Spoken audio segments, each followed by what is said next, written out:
Good morning. Ako po si Manny Viloria of Vilor.net at ang pag-uusapan po natin today ay yung Supreme Wealth Alliance Ultimate Spillovers. Ano nga ba itong mga spillover na ito? First, let's define some terms. Now, what is a spillover? Spillover, your upline or someone above you brings in a direct customer who gets placed under you in your Pay Plan 1 matrix. Or, one of your uplines, downlines, cycles. Nakabuo po siya ng grupo ng 6. Cycles and reappears under you in your Pay Plan 1 matrix. We also have the term spill under. That's when someone below you helps fill your Pay Plan 1 matrix. So, tingnan po natin yung diagram para po mas madali. Demo of spillover scenario 1. Okay. Ito pong upline ninyo. Scenario 1, you are placed automatically by the SWA Ultimate System in position 1 of your upline's current matrix. Automatic po ito, no? Nagkataon po, posible na dyan po kayo ma-place. Depende sa timing ng inyong upline. So what happens? Your upline works and gets another direct customer. Dyan po siya malalagay. Kasi ito yung next available na bakanteng slot sa matrix ng inyong upline. Let's say your upline works again and gets another direct customer. Ayun po. Ito yung next na bakanteng slot. Kaya dito po na-place yung next direct customer ng inyong SWA upline. So, you were the first referral of your upline. Here's the second. Here's the third. The fourth referral of your upline will be placed here. Ganyan. Automatically by the it'll be placed automatically by the system. Okay. So here, you enjoyed 2 spillovers from your upline. So the next customer of your upline will be placed here and so on. And when your upline fills this, magsa-cycle po ang inyong upline at magkakaroon po siya ng panibagong matrix. So, para mapuno po itong matrix ninyo, you can either get the help of these people, mga spill under, or you can find your own direct customers para po mabuo yung inyong group of 6 under you.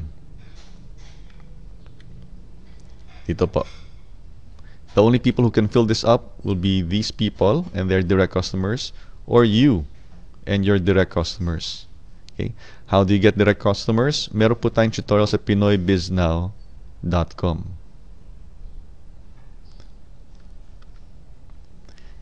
Demo of spillover scenario number 2. What if you were placed in the second position? Yung upline ninyo, meron po siyang unang direct customer, tapos nagkataon lang po, kayo yung pangalawa. The SWA system will automatically place you in the first available vacant slot of your upline at nagkataon po ito yung bakante. So dito po kayo na ilagay. So what happens? If your upline works hard, yung kanya next direct customer will be here, and then here, and then here. So, customer number 1, 2, 3, 4, 5. Yung pang-5 direct customer ng inyong upline, malalagay po under you. Yan po ang spillover courtesy of your upline. Now, palagay po natin na after your upline attracts 2 direct customers, itong taong to, si first direct customer ni upline, at kayo po, pangalawang direct customer ni upline. And then your upline stops working. Paano na po yan? Meron po tayong scenario 2 plus cycler. Let's say itong taong ito, masipag po siya. Pinuno niya po ito. Ganyan. Kapag napuno na niya yung kanyang matrix, magsa-cycle po siya at bibigyan po siya ng panibagong matrix. And since this person is a direct customer of your upline, her matrix will reappear dun po sa unang bakanting slot sa matrix ng upline po ninyo. And the next vacant slot is this one. Nagkataon po, yung vacant slot na yon ay nasa ilalim po ninyo. So, sa scenario 2 plus cycler, itong direct customer ng inyong upline na masipag, nakabuo ng group of 6 sa ganitong form, sa kanyang matrix, magre-reappear po siya dito. Okay, so she cycled, she reappeared here under you. So pag inulit niya yan, magbuo siya ng 6 dito, magre-reappear uli siya dito. At magkakaroon ka ng 2 people under you. At kapag ka nagtrabaho uli itong masipag na taong ito at naglagay po siya ng tao dito, mabubuo po ang inyong matrix. Now, let's look at scenario 3. Kanina po, nandito kayo sa position 1, tapos position 2. What about if you're in position 3, 4, 5, or 6? Meaning, meron na pong mga naunang direct customer ang inyong upline. As you can see, this person, if she works hard, she can fill up this matrix.